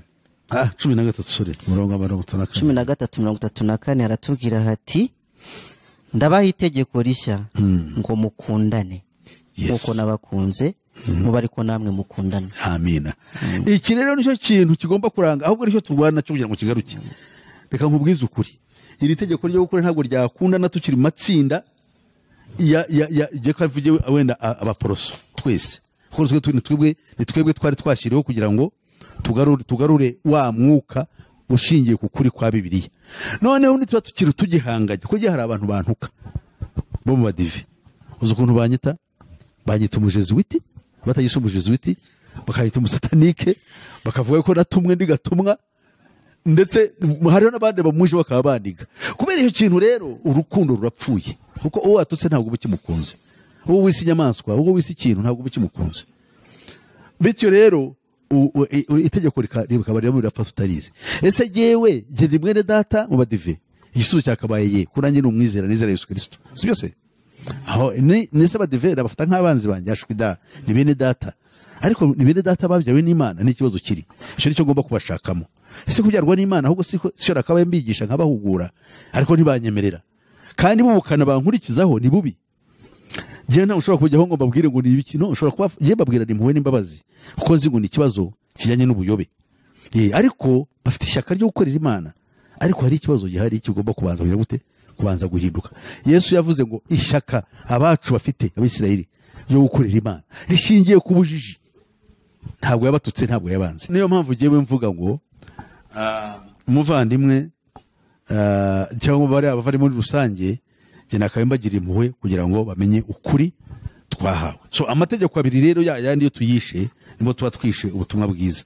Iyo tudakundanye, ntitwizere Yesu Kristo nko twabihawe, tugatangira gushyira imbere ikindi kintu kitari cyo twahawe, noneho tukaba tugarutse no mu mategeko, tugarutse mu gitwikirizo, mu by'ukuri ntabwo tuba tumenye neza ukuri. Nyegamo bikiri ku mitima yacu. Bivuze ngo kuri Pasiteri Musisi, icyaha bisobanuye kutizera Yesu Kristo no kudakundana, kuko ariyo mategeko abiragaragaje. Yes. Ku ngingo yerekeye icyaha ni iki? Kuko iki kintu kitarasobanuka, kwirwa tuvuga Yesu banza nabyo byatugora. Jewe mvuze niho nahuranyije, ariko ntabwo ufashe umwanya wo gusobanura icyo nemera. Niba mvuze nyo umuntu yamaze navuga kubera iki, kuko jewe mpamvu mvuga ya mategeko abiri ayo ngayo ko nzo twahawe n'umwami ntayumviye nabamusuzuguye, ariko kugira ngo nisobanure nasobanura nko nanone abambajije basobanura. Iyo ukunda umuntu ntusambana, ntumwica, ntumwiba, ntushobora kumuroga, ntushobora kumuhemukira, kuko umukunda, kuko urukundo nimwe byose bisohorera. Hanyuma rero kwizera, impamvu ariho kw'ingenzi niho gutuma duhabwa umwuka wera w'Imana. Nuvuga ngo ubumana cyangwa kamere y'Imana ikaba muri twe. Iyo twahawe kamere y'Imana rero, amategeko avuga ngo ntugakora iki gukora iki, ntabwo bagifite agaciro kuri wowe, kuko Imana ntabwo ihabwa ayo mategeko. Aya mategeko yahawe abanyabyaha kubwo ibicumuro, ntabwo rero yahawe iki abakiranutse. Imana irakiranuka, niyo mpamvu ari amategeko atayireba. Natwe rero amategeko atatureba no kubera iki, nuko tuba turi abakiranutse. Kuko amategeko buriya yo uko ateye, kugira ngo wenda Erika aze kubyumva neza wenda nabihereho, amenye ko amategeko kuyagenderamo byasabaga nuko ayo mategeko ari yanaguhana akanagukiza. Uwasambanaga bamufataga bakamutera amabuye. Niba tugarutse mu mategeko rero, n'isabato tugomba kumenya ngo uyishe agomba kwicwa. Ese kuki iyo sabato abantu bashuze yuko benshi bayica nubwo baba bayigenderamo, ko amabwiriza yo ntibashobora kuyasohora ngo bikunde? Ese nabo bajya bicwa? Ese nabo baticwa rero bifashishije iki? Bafashe ngo noneho turi mu buntu, nase ubuntu buduha uburenganzira bwo kwica amategeko. Icyo nacyo tugomba kucyumva muri ubwo buryo. So rero muri make rero nsobanuye icyo nita icyaha no kutumvira Imana, kutizera no kudagira urukundo. Kutumvira Imana no kwica itegeko. Kandi mu gihe nizeye nkagira n'urukundo, bya bintu byose ndabisohoza. Nanjye nayo nkubaje mbese icyaha ni iki? Wihangana unsubize nawe rwose. Urebe Eric, jewe byangora kubera ko ndimo kwakoje ikiganiro. Impamvu byangora nuko nabafata umwanya wanyu kandi urumva. Okay, ntacyo ubwo uri moderator, reka tukwihanganire. Gusa nyine nkubaje nk'umuvuga butumwa, ahari tuzagira igihe tuganire nka Imana nibishimo. Ya Pasiteri rero ndagira ngo mwibutse ikintu gikomeye. Izina Yesu ubwaryo, Yesu bisobanuye umukiza w'abanyabyaha. Bivuze ngo umuntu yakoze icyaha. Ijambo ry'Imana niko ritubwira, kuko twese twakoze ibyaha ntitwashyikira ubwiza bw'Imana, ariko Kristo araboneka nk'impano, ubuntu buzanira abantu bose iki? Agakiza. Icyaha abisobanura ni ukwica amategeko. Amategeko yapfuye se kugira ngo dukenere incungu yo kwishyura ikiguzi cy'amategeko yapfuye ni iki? Nayahe? amategeko nariye nari ntangiye kuyasoma ahita njyana mu itegeko riruta yandi ry'urukundo nari ntangiye kuyasoma mu kuva igice cya 20 amategeko 10. Iri tegeko ry'urukundo twarisomye muri Mariko igice cya 12. Yesu yarigabanijemo imigabane 2 aravuga ati ukundisha Uwiteka umutima wawe wose n'ubwenge bwawe bwose n'ubugingo bwawe bwose kandi ukunde mugenzi wawe nkuko wikunda. Right? Twigeze gusoma isomo meze twagira dute nitutabisubiramo kandi nyine bitarumvikana. Twigeze gusoma isomo mu Baroma igice cya 13. Yego umurongo wa 8.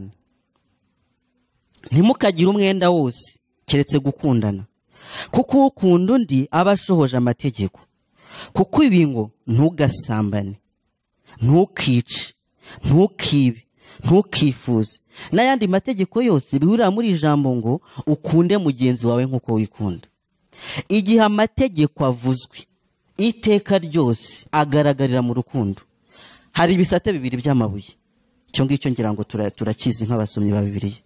Igisate cya mbere cyasaba amategeko 4 yerekeranye urukundo dukwiye gukunda Imana n'uburyo dukwiye kurugaragaza.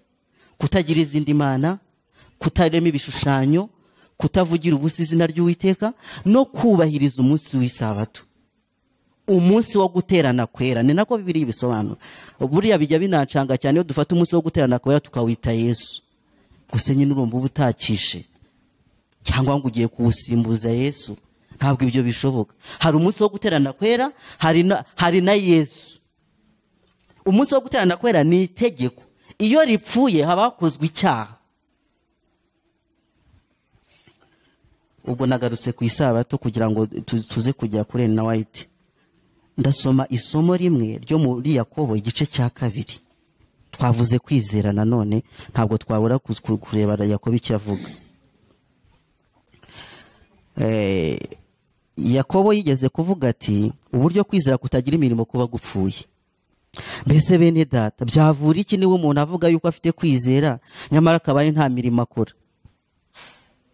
Cyangwa se hagira mwene data w'umugabo cyangwa w'umugore wambaye ubusa kandi akaba abuze ibyo kurya by'iminsi yose, maze umwe muri mwe akamubwira ati genda amahoro ususuruka uhage ariko ntumuhe ibyo umubiri ukeneye, byavura iki? Uko niko no kwizera yo kudafite imirimo ahubwo kuri konyine kuba gupfuye. Imirongo ikurikira baravuga ati ahari we wavuga ngo mfite kwizera, undi akavuga ati mfite imirimo. Umwe ati nyereka kwizera ngenda kwereka imirimo. Maze agera ku musozo ku magambo akomeye, umurongo wa 22. Ubonye yuko kwizera kwafatanije n'imirimo kandi ko kwizera kwatunganijwe rwose n'imirimo ye. Nicyo cyatumye ibyanditswe bisohora bya bindi bivuga ngo Aburahamu yizeye Imana yumanizwa no gukiranuka. Kwa kwizera kwerekanwaga no kumvira icyo Imana imusabye. Iri somo rirakomeye cyane. Reka nsubire hejuru umurongo wa 10. Ndi muri Yakobo igice cya 2. Umuntu wese witondera amategeko yose agasitara kuri rimwe aba yacumuye yose. Kuko uvuga ati ntugasambane ni wowe wavuze ati ntukice, nuko rero nudasambana ariko ukica uba ucumuye amategeko yose. Muvuge kandi mukore nk'abajya gucirwa urubanza n'amategeko atera umudendezo, kuko utagira imbabazi atazababarirwa mu rubanza, nyamara imbabazi ziruta urubanza zikarwishima hejuru.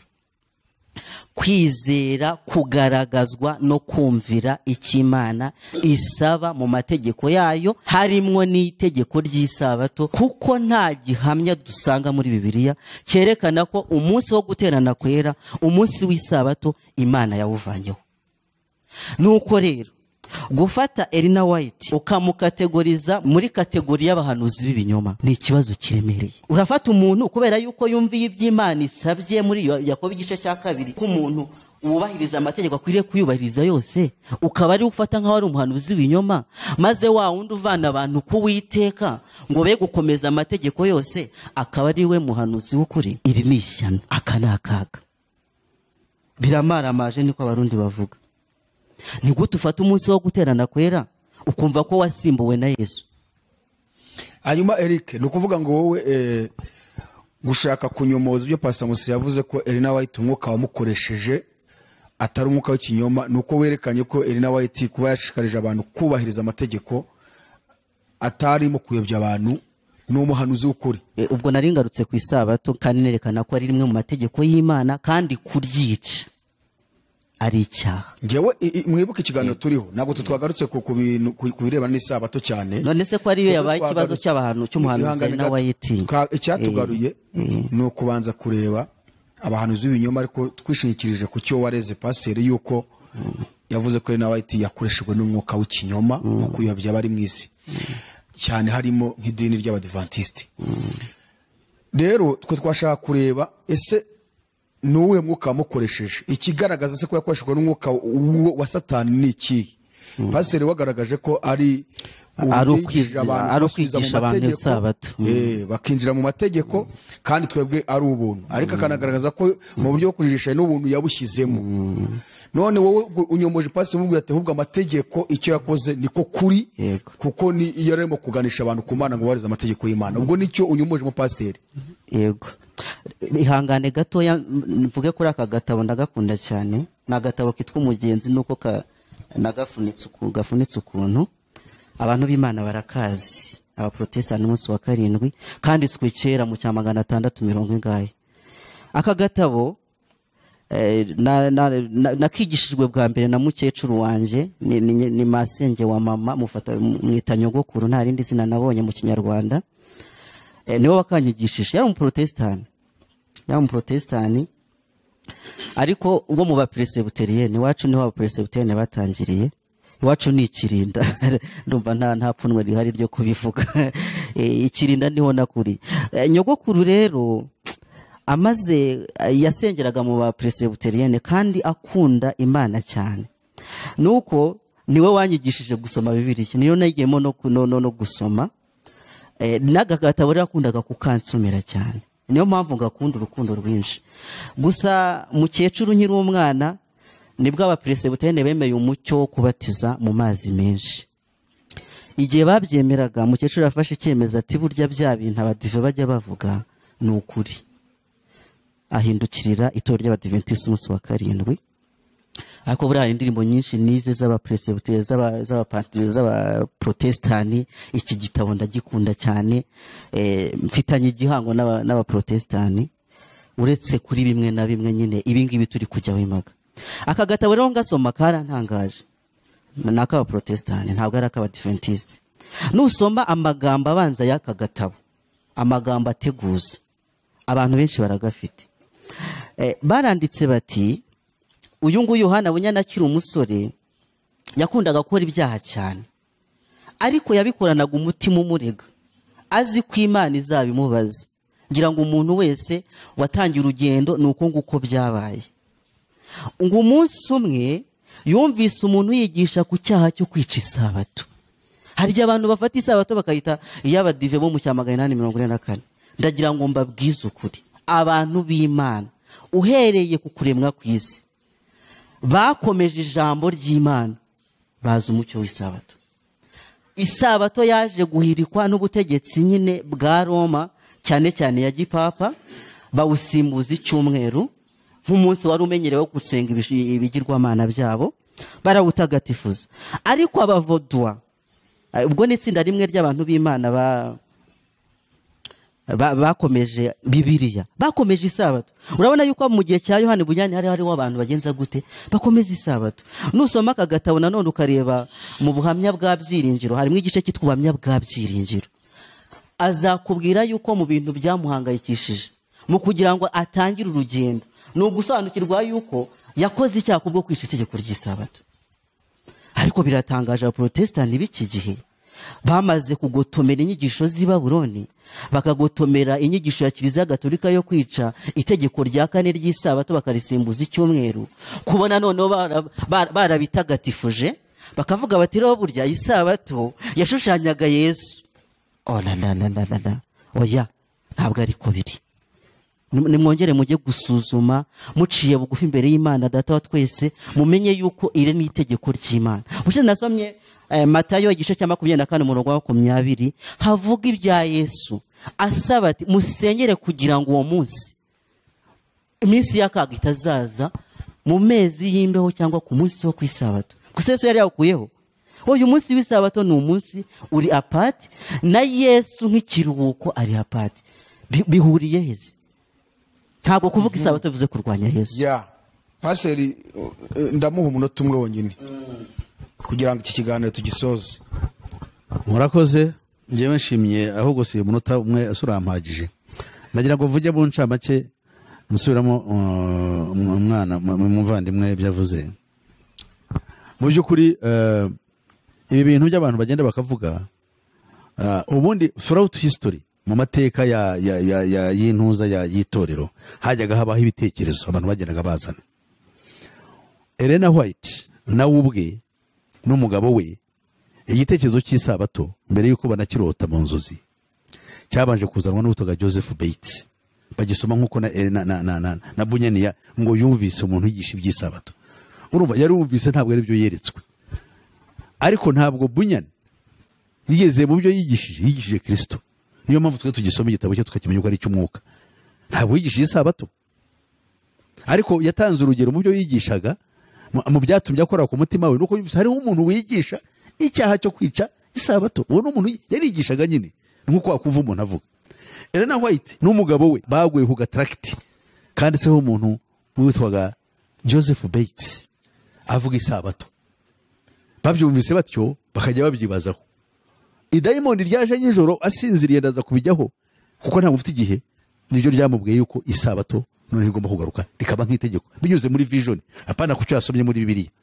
Ndio turaza kubireba. Noneho n'ikindi cya kabiri kirage ruya rwandiko rwa Yakobo hamwe na Paulo n'imbinzandiko za Paulo byazanye imvururu no mu ngisho za mbere abantu bagishakisha icyo bagomba gufata.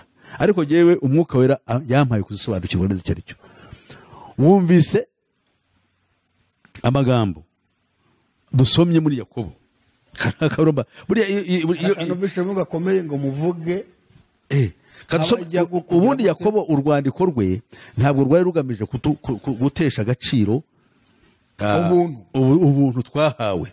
Ahubwo iri jambo yasorejeho ngo muvuge nk'abajya gucirwa cyangwa gucirwa urubanza n'amategeko atera umudendezo. Amategeko atera umudendezo amategeko atera umudendezo ni aya ngaya 10 se yatera ku mudendezo cyangwa yazanaga ububata.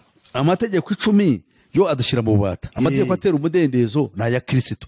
Ayo niyo nashaka kumenya. Noneho nicyo tuvuga hangaha genda subiza gusa mwene data aho yarasomye ntabwo nshaka kugira ngo wenda vuguruza ahubwo gusa ndashaka gukomeza ibyo yavuze kubiha uburyo interpretation yindi y'umwuka wera kuko burya ibyanditswe byera umuntu ashobora kubisoma akabivuga uko yumva. Niyo mpamvu dufite amadini menshi ariko yari umwuka ubisobanura ntabwo ashobora kubaha amadini menshi kuko kwizera ni kumwe. Noneho rero yaravuze ku murongo wa 14 hano ku murongo wa 14 aravuga ngo mbese bene data byavura iki niba umuntu avuga yuko afite kwizera nyamara akaba ari nta mirimo akora. None se urumva wamugani ni kwizera ki? Aburahamu yatsindishijwe no kwizera ariko kwagaragariye imirimo. Mbese Imana yamubwiye ngo genda utamba umwana wawe. Yes, Imana improving ikintu yuko kwa kwizera kwawe kugaragara mu myifatire n'imibereho yawe. Ibyo Yakobo rero yavugaga byari ukuri ariko ntabwo bivana ibyo Paulo yigishaga yuko kwizera ariho kudukiza. Yes, ndetse Paulo mbagarati mu rwandiko yandikiye Abefeso mu gice cya 2 ashimangira ko hari imirimo myiza twahamagariwe kugenderamo y'umwuka wera adukoresha atari imirimo itegetswe n'amategeko ariko imirimo dukora kubw'umwuka wera twahawe. Iyo mirimo ntabwo ari agahato, ntabwo tuyihatirwa, ntabwo tuyitegekwa, tuyikora n'umunezero n'urukundo kuko dusohoza iki? Dusohoza icyo umwuka uri muri twashaka. Aha rero ahangaha haravuze icyo bakunze abantu benshi bavuga ayo mategeko dore ko bavuga ngo nuko niko kwizera umurongo wa 17 uko niko no kwizera iyo kudafite imirimo ahubwo kuri konyine kuba gupfuye. Nanjye bavuga ko gupfuye nyine none se kigaragaza yuko wizera ni igiki? Ni ya mirimo myiza twe ntabwo tuvuga imirimo itegetswe n'amategeko wenda yo kuba imirimo yo gukiranuka yaduhawe kugenderamo bo kwizera wenda Yakobo ntiyabigiyemo yagarukiye bugufi. Ahangaha akavuga ngo ahari umuntu yavuga ati weho ufite kwizera jewe ufite imirimo, nyereka kwizera kwawe kutagira imirimo nanjye nkwereke kwizera kwanjye ugaragazwa n'imirimo. Urumva undi ufite kwizera ugaragazwa n'imirimo wowe ngo ni ufite ukuri. Nese uvuga ati ndizera ariko adafite imirimo ari mu ntoki. 19 wizera yuko Imana ari imwe rukumbi, ibyo ni byiza, ariko abadayimoni nabo barabyizera bagahinda imishyitsi. Yes, abadayimoni bazi yuko Imana iriho, niyo mpamvu babwiye Yesu baturashaka kuduciraho iteka igihe cyacu kitari twacyagera. Bo bari bamuzi kurusha uko twe tumuzi, kandi bizera yuko ari byo ukuri, ariko icyo badakora ntibamwumvira. 10:20 wa muntu utagira umumaro we, ntuzi yuko kwizera kutagira imirimo bari imfabusa. Mbese sokuruza Aburahamu ntiyatsindishijwe n'imirimo ubwo yatangaga Isaka, hakira nakivuzeho umwana we ngo atambwe ku gicaniro. Yego, ubonyeho kwizera ufatanije n'imirimo ye, kandi ko kwizera kwe kwatunganijwe rwose n'imirimo ye. Nicyo cyatumye ibyanditswe bisohora, bya bindi bivuga ngo Aburahamu yizeye Imana bimuhanizwa no gukiranuka, yitwa inshuti y'Imana. Bonye yuko umuntu atsindishizwa n'imirimo, atatsindishizwa no kwizera gusa. Yongeraho gusa, ntabwo yavuze gucishwa no kwizera. Dore namarayo urahabwa nawe nuko nibyo yamutsindishije. Nuko rero nkuko umubiri udafite umwuka ubupfuye, biko no kwizera kudafite imirimo umeze kuba gupfuye. Hanyuma hari umurongo wasomye ngo umuntu wese witondera amategeko yose agasitara kuri rimwe aba ayacumuye yose. Kuko uwavuze ati ntugasambane niwe wavuze ati ntukice. Nuko rero udasambana ariko ukica ubucumuye amategeko yose. Muvuge kandi mukore nk'abajya gucirwa urubanza n'amategeko atera umudendezo. Aha rero nicyo shaka gusobanura. Mu gihe Yakobo yavugaga ibi, ntabwo yaragaruye amategeko kwigisha amategeko. Niki yagaragazaga uburyo natwe mu kwizera, nk'uko amategeko iyo wicaga rimwe bwo yishe yose, natwe mu kwizera kwacu ntabwo dushobora gukiranuka tudashohoje ibyo amategeko y'umudendezo natwe twigisha. Reba ubwo ni urugero yatanga, ni nk'urugero yatangaga turi mu 13. Kuko utagira imbabazi atazababarirwa mu rubanza, nyamara imbabazi ziruta urubanza rikazishwima hejuru. Ahangahe byavuze mu 13 no mu isezerano rishya, ibyo Yesu yavuze yuko adakeneye ibitambo ahubwo akeneye iki? Imbabazi. Noneho rero dusubire ku murongo wa 8 kugira ngo wa 10 usobanuke neza. Havo nyamara niba musohoza amategeko y'umwami wacu, haleluya, nk'uko byanditswe ngo ukunde mugenzi wawe nk'uko wikunda, muba mukoze neza. Ngo niba muyasohoza muba mukoze neza, n'amategeko y'umwami wacu. Ariko niba murobanura abantu ku butoni, muba mukoze icyaha, mutsinzwe n'amategeko y'uko mwacumuye. Aha rero amaze kuvuga ibyo, aravuga amategeko y'umwami wacu, azana urugero ruri ku murongo wa 10. Noneho mwibuke n'amategeko ariya yaharatuwe ku mabuye. Iyo wicaga rimwe, iyo wishe rimwe, ubu yishe yose aba kiyagenderamo. Ariko naho ngaha aratwereka urugero ruhereho, tururebeye murongo wa 8.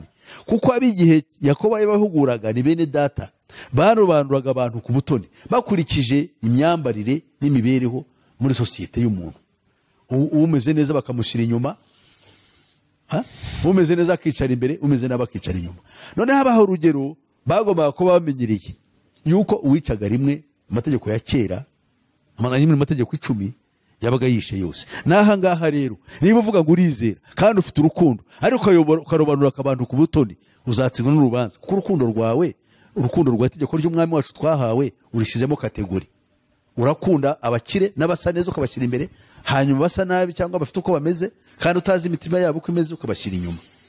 So hare nicyo bishatse kuvuga. Abantu benshi bakwiriye gusobanukirwa Bibiliya yigishwa n'umwuka wera w'Imana. Reka duse nk'abasoreza aha ngaha. Hanyuma mu gusoza rero ntago twavuga ngo ese urongeraho iki ndongeraho iki, ko n'uburi kiganiro ntago turakirangiza. Ibyo ari nawe ntago turabyinjiramo neza, ntago turabyinjiramo neza, ahubwo twasoza tugira ngo buri wese atange aderesi ze kugira ngo tubashe kuzasubukura ikindi kiganiro abantu bacyumve neza. Murakoze. Jewe ntabwo ndi butinde, abanzi baranzi Pastor Peter Musisi. Ushaka kugira icyo ambaza, baba bene wacu basengera mu badive, baba abandi bose, hari ibyo bagiye mvuga wenda bifatanya n'ayandi madini nabo hari abajya babyumva bakwiyumva bakampamagara nabo nabagira inama yuko bantelefona kuri telefone ni nomero 0788 50 60 76. Nanone kandi iyo nomero ni kuri WhatsApp, bafite icyo avuga yaza kugira gute, yaza kunyandikira kuri WhatsApp. Murakoze. Nande data nawe yakwivuga. Murakoze. Nimero yo ni 0786830447. Icyo nshaka gusaba abantu b'Imana, nshuti z'Imana, muve mu marangamutima mujye mu ijambo ry'Imana. Murabona ukuntu pastor avuze ngo nibigereranyo. Ndabasaba kugira ngo Uwiteka abe ari we kutuyobora, kugira ngo turusheho kwiyigira kandi twigishwe n'Imana ibyayo mu izina rya Yesu. Turabashimiye Pastor Musisi ndetse na Eric, bana bahumugisha cyane. Hanyuma turashimira abandi mwese mwari mukurikiye kino kiganiro, kugira ngo umwuka w'Imana akomeze kubahishurira cyane, abaho ubwenge bwo kumenya icyo Imana ishaka mu ijambo ryayo. Pastor adusengere hanyuma dusoze ikiganiro. Ndagushimye Imana ya Isaka na Yakobo, ndagushimye kubibaza zawe n'urukundo rwawe, gushimiye muri Kristo Yesu Mukiza yuko twabanye tukaganira amahoro, tuganira ibyawe, kuko ibyawe nta muhanga wabyo. None data arangije avuga ijambo ryiza yuko umwuka wera bari ukwiriye kutuyobora, kandi kuko iyo tuvuze ngo umwuka wera tuyobore tuba tuvuze neza, iyo tuvugisha umutima kuko ukuri.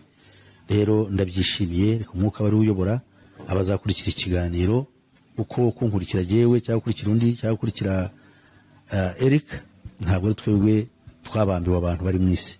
Rero Kristo watubambiwe, reka ari ukora umurimo w'imitima yacu. Ushimwe ku mibaza yuko yemeye kubidukorera kubwa Yesu Kristo umwami wacu. Amen. Reka tubwire abari badukurikiye ngo mugire ibihe byiza. Azatujana